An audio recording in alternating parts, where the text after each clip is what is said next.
I'm Rob Licuria, Senior Editor at Gold Derby, here with Tony winner, Grammy winner, Oscar and Emmy nominee, Leslie Odom Jr. Leslie, you played Harold McBrayer in the Many Saints of Newark. So he's a pretty shady gangster type guy, embroiled in a war with Dickie Moltisanti.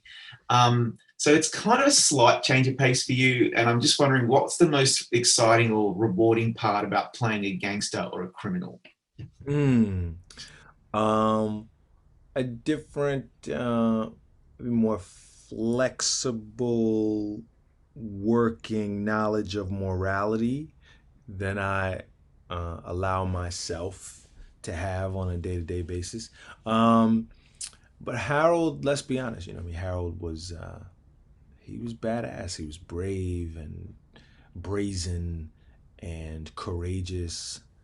So he's a lot of fun to play. So, what was the key in getting into his head? What were there many discussions that you had with David Chase and Alan Taylor? Like, what was going on in your mind in pre-production to really kind of get in that headspace? Yeah, you're always looking for something, right? I'm looking for I always look for the similarities or um the character traits that we share, or I look for the ways in which we're similar first, the character and I.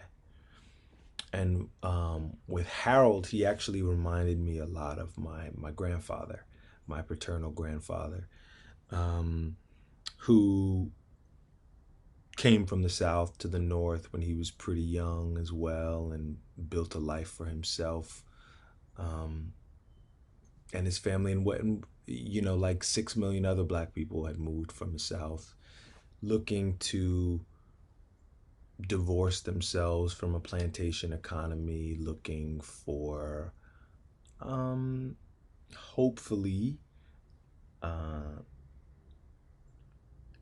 they were looking for streets and neighborhoods that weren't so um, violent, and neighborhoods that weren't plagued with this, at least the same kind of racism. I struggle with the words because um, we found new kinds of racisms, or Yeah. they weren't they, it wasn't new, but we found that racism had different forms in the north, of course, than it had in the south.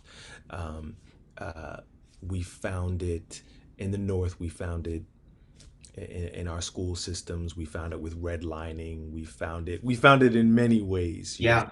still in the north. But yeah, my grandfather moved out of the South, and he did manage to put all his kids through college and nursing school, and um, they didn't grow up on a farm, and the way he did, and it was sort of taken for granted that he would work on the farm, and the way his father and his father's father had worked on the farm. So um, in many ways, he achieved his dream, in the same way that Harold does. Yeah. Harold took a different path than my grandfather once they got to the north, but I think the impetus, the reason why they struck out, was the same. I'm actually curious about you, Leslie. When I watch your performances, this is no joke. I honestly believe that you bring this really interesting authenticity to the parts you're playing, and even when you're singing. And I just wonder, do you bring a lot of your own personal experiences or family members? Do you usually kind of key into that for inspiration in forming characters and songs and performances? Well, thank you for saying that, but I think it's just that I'm trying to use everything that I am, Mm. and I'm made up of all those people. I'm only made up of everything I've experienced and seen, of course, and what I've heard, and the people that I've known and that have poured into me and stuff. So I want access to all of that inspiration at every moment if I can have it, because that's who I am. That's what's gonna make whatever I do unique to me. So I just man, do I want to use all of myself to say something about who we are now. Yeah. Um, I want to make, and I sometimes I call it, I really want to, I hope my career is made up of truthful renderings of Black life. Mm. Truthful renderings of Black life and our humanity and who we are today, which is of course includes everything that we were yesterday and everything we've made of ourselves here. But anyway, I'm glad that Yeah. you feel that. I do. And I guess you've been maybe little bit, there's a bit of luck there, but a lot of it is obviously, you've impressed the right people and you've done the right performances to get some really great roles. So a lot of your roles recently have done that, have portrayed Black life in a really authentic and interesting way, like One Night in Miami, even Central Park. Like everything that you've been doing lately. You know what I mean? Like, Yeah. so fascinating stuff. And that brings me to this. So when you get a role like Many Saints of Newark, The Sopranos is often mentioned in the same breath as The Wire as the greatest TV show of all time. For me, I know it definitely is. I think I've seen it 50 times and just Yeah. adore that show.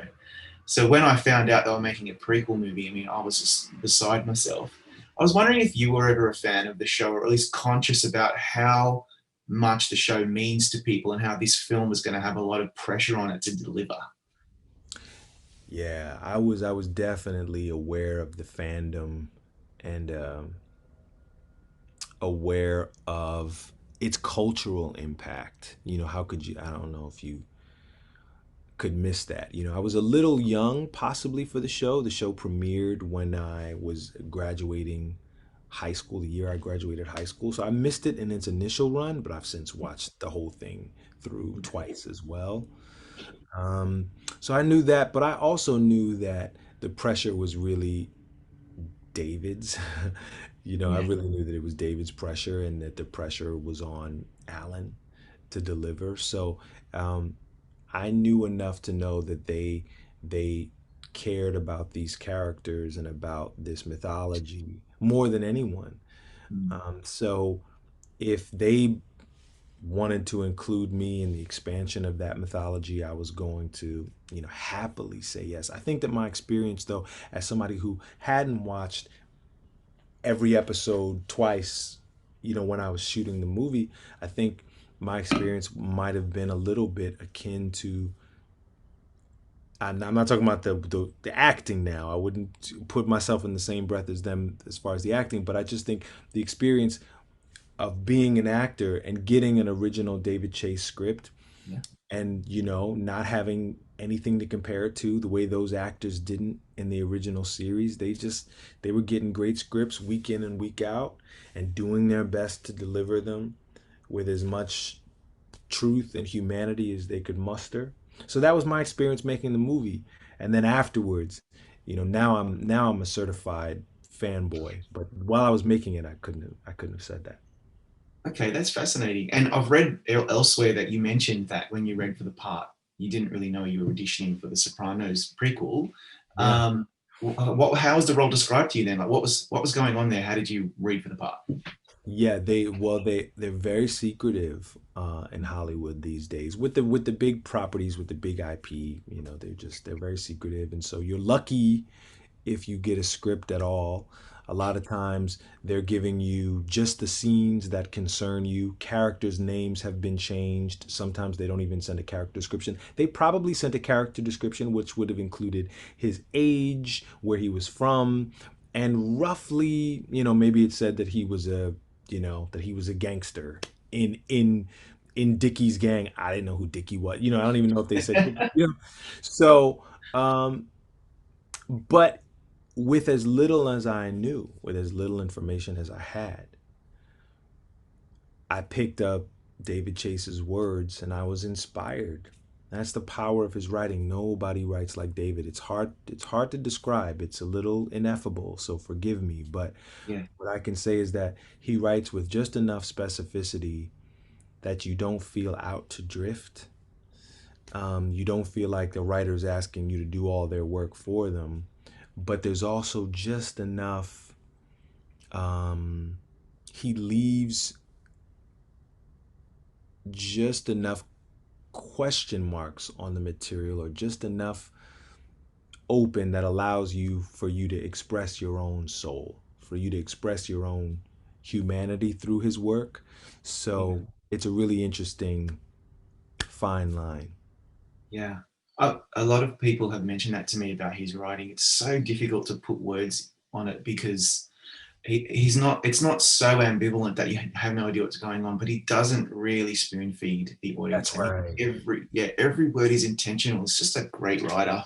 That's What right. a pleasure to be able to do that, to be able to work on a script. And then, of course, being directed by Alan Taylor. He's one of the greatest TV directors in the business. Emmy nominations from here to next week. And he's done such a beautiful job on this film. What did you value about his contribution to the film? Because it's all about David Chase, but Alan Taylor also does quite a bit too. Oh yeah, Alan was so helpful in in rooting me in the world, grounding me in his vision.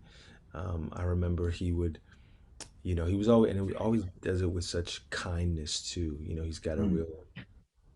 a real graceful, gracious way about him. But he um, he just helped me simplify down, and he helped me. He We built a fair amount of trust, so that when Alan would come over and tell me that I could do less, or he would come over and just tell me, just put it in your eyes and know that I'm catching all of it. I'm surrounding you with enough stuff. You don't have to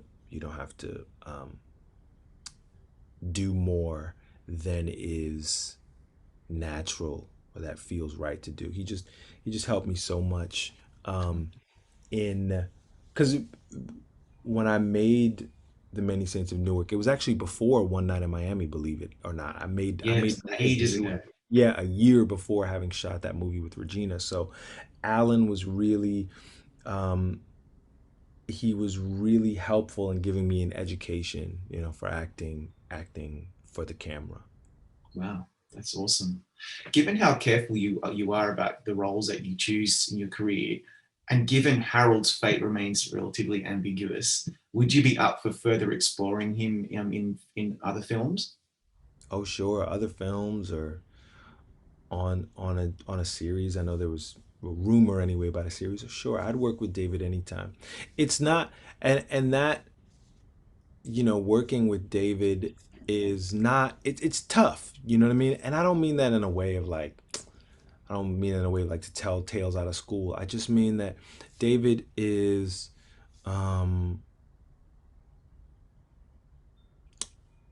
He's an artist. He's opinionated, which I love. He's opinionated, and he is firm, in a vision. And that doesn't mean that it always aligns with your vision as a performer. But there's something that happens whenever there's a tension in that way. I've found when there's a tension in a collaboration, it can really yield interesting and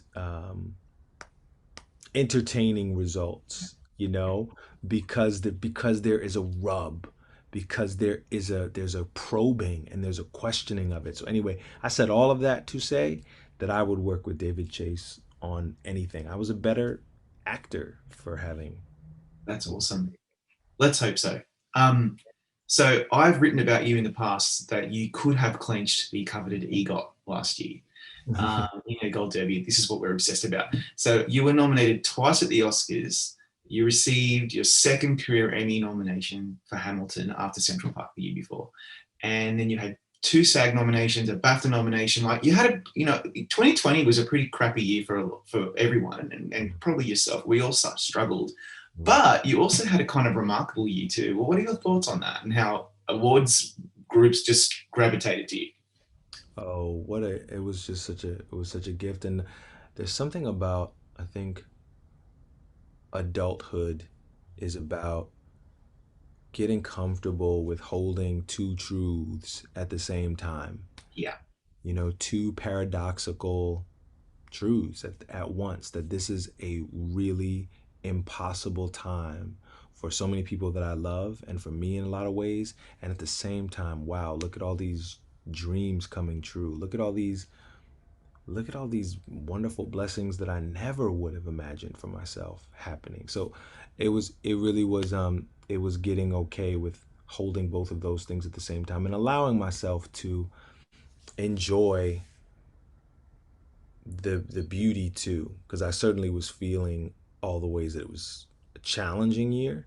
So allowing myself on those days when we did get to dress up and have the Golden Globes in our sun on our sun porch, or Yeah, when we got to that's so cool. go to the Academy Awards and my wife was breastfeeding my son on the commercial breaks. She was going out to in the Sprinter van to breastfeed my son. So yeah, it was a also a wonderful year too. Yeah, absolutely. Like I say that often, like we were stuck at home for such a long time, but there were many days where I would just sit on the couch with my son and we would laugh, like to the point where we couldn't breathe. And that's the stuff that, that you can have both. You can have a crappy year and also the great stuff. Yeah. So, um, you performed Speak Now at the Academy Museum for that scaled down Oscars, in that really awesome white suit. It was such a great performance. That was such a beautiful song. We had a straw poll in the car one day with the whole family. We listened to all five songs, and I must say your song actually got the most votes. But it didn't end up winning. Yeah, damn. But it didn't win the Oscar, unfortunately. That's okay. After all your experiences as a performer on stage, you've got quite a lot of experience there. Is performing for such a massive audience kind of out there in the ether on the biggest night in Hollywood, was that particularly nerve-wracking, exciting? Talk us through that. Yes, it was nerve-wracking. Yeah. Uh, I suppose I was. It would have been nice to do it like on the night, like on the actual night. Probably would have been a lot of fun too. I would have been even more nervous because with the taping, I think we did it. We did it a handful of times while they got the camera moves right and stuff. So um, that was I was lucky, that I got to have more than one crack at it. But I've learned. I think there was something that happened. I did America the Beautiful one year for the Super Bowl, and that was the most nervous I've ever been. Besides performing for the president, we did Oh yeah. one time they had the Hamilton Company come to the White House and do 45 minutes or so for President Obama and the First Lady. So that was the most, and then the Super Bowl was like dwarfing that. Like I was like, I don't know if I can get my knees to stop shaking. And the way that I got around that was like, let me not think of the hundreds of millions of people that are watching this at home, quite possibly. Let me just focus on the people that I can see. Yeah. Who's here in front of me? Let me just connect with the people that I can see and be present with these people. And then I'm sure there's cameras filming it. I'll go and I'll watch it back later. But that kind of making it bite sized, making it something that was like that's digestible in my brain is like that's a trick I've learned. Yeah, that's a good one. I must remember that. My final question is a Hamilton question because it's kind of like I have to do it because that whole production and then the Disney Plus adaptation means so much to so many people. It means so much to me and my family. God, I can't tell you how many times we watched it. We saw it live in Sydney. Um, for me personally, it was Wait for It that I just adore and think about often. That I'm not standing still, I'm lying in wait. Um, instead of talking about the whole production, because we could be here till Christmas, I'm more concerned about or interested about what you think about that song, because a lot of people say that's their favorite song. I hear it often. What are your thoughts on what that song and what that role means to you personally? Huh, that's interesting. It was the song that maybe meant the most to me. I saw a reading of the Hamilton mixtape before I was a part of the show. At in Poughkeepsie, New York, at Vassar, they were doing this thing called the Hamilton mixtape, and I remember after the actor, I never thought in a million years that I would be in the show. That's not where my head was. But when that song finished, and it was just an actor and a piano and a drum machine, very very spare, a pared down version of the song. And the thought that crossed my mind was, whomever gets to sing that song 8 shows a week is going to be a very lucky actor. Yeah. And I was right. was right about that. But that song, all through the workshops and the readings, all through the off Broadway production when we were making, $400 a week in New York City. Believe, I couldn't even afford a winter coat that year. I had to like lay. I wore a sweatshirt and a vest, and I just remember really believing that there's going to come a day where this feels worth it. I mean, I knew that there was nowhere else I'd rather be, but I just believed that there was gonna come a day where what we were all sacrificing and the way we were investing in this piece, it felt like there was gonna be a return on that investment. And so that song, Wait for It, ministered to me first. I got to sing that song 8 shows a week, and I was saying it to myself first. So, anyway, it was a blessing to me. I'm so happy that now, like through the recorded version and through Disney Plus, it gets to do that for other people. But it did it for me first. So I understand. Yeah, it's an incredible work of art, and I'm so happy for you that you were able to perform it. And yeah, it means a lot to me. Thank you. Leslie, I could be here all day, but I've got to let you go. Thank you for your time today. It was a great interview, and congratulations on Many Saints. I hope to see more of you with David Chase, because it was a great little marriage that we saw on the TV screen and on our cinema screens. Thank you so much. Happy holidays. Till next time.